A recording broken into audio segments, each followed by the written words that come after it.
Hello friends, welcome to ಕೇಚೂಸ್ kitchen.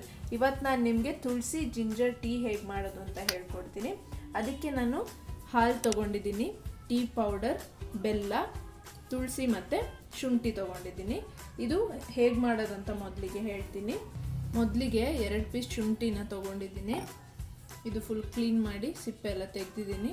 ಇದನ್ನ ನಾವು ಸ್ವಲ್ಪ ಜಜ್ಕೊಳ್ಳೋಣ, ಅರ್ಧ ಫುಲ್ಲಲ್ಲ. ಈಗ ಇದು ಜಜ್ಕೊಂಡಾಗಿದೆ. ಈಗ ನೀರು ಬಿಸಿಗಿಡೋಣ, ಸ್ವಲ್ಪ ನೀರು ಬಿಸಿಗಿಡೋಣ. ಮೊದಲಿಗೆ ಅರ್ಧ ಗ್ಲಾಸ್ ನೀರು ಹಾಕ್ಕೊಳ್ಳಿ. ಸ್ಟವ್ ಆನ್ ಮಾಡಿಕೊಂಡು ಇದಕ್ಕೆ ನಾವು ತುಳಸಿ ಹಾಗೇನೆ ಶುಂಠಿ ಹಾಕ್ಕೊಳ್ಳೋಣ. ತುಳಸಿ ಒಂದು 4 ಎಲೆ ತೊಗೊಂಡಿದ್ದೀನಿ. ಇದು ಇವಾಗ ಚೆನ್ನಾಗಿ ಸ್ವಲ್ಪ ನೀರಲ್ಲಿ ಕುದಿಬೇಕು, ಅಂದರೆ ಅದು ಫ್ಲೇವರ್ ಎಲ್ಲ ಬಿಟ್ಕೊಳ್ಳುತ್ತೆ. ಶುಂಠಿ ನಿಮಗೆ ಹೆಲ್ತಿಗೆ ತುಂಬಾ ಒಳ್ಳೆಯದು.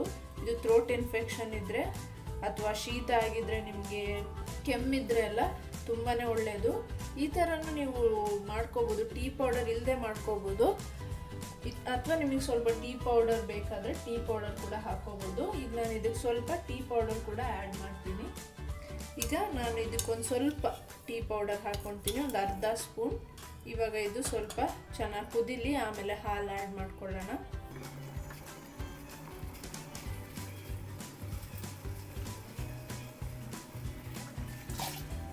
ನೀಟಾಗಿ ಕುದಿಸ್ಕೊಳ್ಳಿ, ಒಂದು 5 ನಿಮಿಷ ಆದರೂ ಕುದಿಬೇಕು ಚೆನ್ನಾಗಿ ನೀರಲ್ಲಿನೇ. ಇಲ್ದಿದ್ರೆ ನಿಮಗೆ ಆ ಶುಂಠಿ ಫ್ಲೇವರ್ ಎಲ್ಲ ಚೆನ್ನಾಗಿ ಬಿಟ್ಕೊಳ್ಳಲ್ಲ. ಈಗ ಇದು 5 ನಿಮಿಷ ಆಗಿದೆ. ನಾನು ಇದಕ್ಕೆ ಈಗ ಬೆಲ್ಲ ಆ್ಯಡ್ ಮಾಡ್ತಾ ಇದ್ದೀನಿ. ಈಗ ನಾನು ಇದಕ್ಕೆ ಬೆಲ್ಲ ಹಾಕ್ಕೊಳ್ತಾ ಇದ್ದೀನಿ. 5 ನಿಮಿಷ ಆಗಿದೆ. ಸಕ್ಕರೆ ಕೂಡ ಹಾಕೋಬೋದು, ಬಟ್ ಬೆಲ್ಲ ಹಾಕ್ಕೊಳ್ಳೋದು ತುಂಬಾ ಉತ್ತಮ ಸಕ್ಕರೆಗಿನ್ನ. ನಿಮಗೆ ಟೇಸ್ಟ್ ಜಾಸ್ತಿ ಸ್ವೀಟ್ ಅನಿಸಿದ್ರೆ ಜಾಸ್ತಿ ಹಾಕ್ಕೋಬೋದು. ನಾನು 1.5 ಸ್ಪೂನ್ ಹಾಕ್ತಾ ಇದ್ದೀನಿ. ಇದೀಗ ಸ್ವಲ್ಪ ಬೆಲ್ಲ ಎಲ್ಲ ಚೆನ್ನಾಗಿ ಕರಗಲಿ. ನೀವು ಟೀ ಮಾಡಬೇಕಾದ್ರೂ ಅಷ್ಟೇ, ಈ ಡಿಕಾಕ್ಷನಲ್ಲಿ ತುಂಬ ಚೆನ್ನಾಗಿ ಟೀ ಪೌಡರ್ ಕುದಿಸ್ಕೊಂಡ್ರೆ ತುಂಬಾ ಟೇಸ್ಟ್ ತುಂಬ ಚೆನ್ನಾಗಿರುತ್ತೆ. ಈಗ ಬೆಲ್ಲ ಚೆನ್ನಾಗಿ ಕರಗಿದೆ ಎಲ್ಲದು. ಈಗ ನಾನು ಇದಕ್ಕೆ ಹಾಲು ಆ್ಯಡ್ ಮಾಡ್ತೀನಿ. ಇದೊಂದು 2 ಗ್ಲಾಸ್ ಆಗೋಷ್ಟು ನಾನು ಮಾಡ್ಕೊಳ್ತಾ ಇದ್ದೀನಿ. ಒಂದು 3/4 ಗ್ಲಾಸ್ ಹಾಕಿದ್ದೀನಿ ಹಾಲನ್ನ. ಇವಾಗ ನಾರ್ಮಲ್ ನೀವು ಟೀ ಹೇಗೆ ಮಾಡ್ಕೊಳ್ತೀರಾ ಹಾಗೇನೆ ಸ್ವಲ್ಪ ಕುದಿಸ್ಕೊಳ್ಳಿ ಹಾಲು ಜೊತೆ. ಇದು ನೀವು ಹಾಲು ಹಾಕಿದ ಮೇಲೆ ಕೂಡ ಲೋ ಫ್ಲೇಮಲ್ಲಿನೇ ಕುದಿಸ್ಕೊಳ್ಳಿ.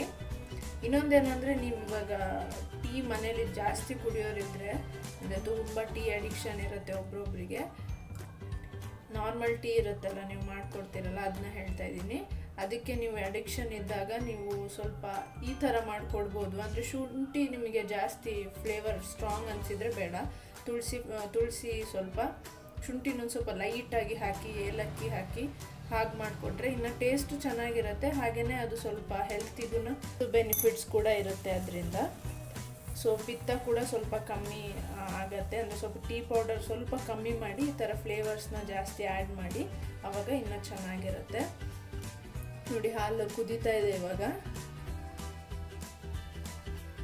ಇದೊಂದು 2-3 ನಿಮಿಷ ಹೀಗೆ ಕುದಿಸ್ಬಿಟ್ಟು ಆಫ್ ಮಾಡ್ಕೊಳ್ಳೋಣ.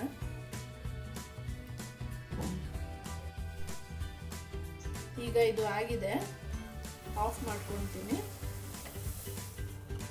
ಈಗ ಇದನ್ನ ಸೋಸ್ಕೊಳ್ಳಿ.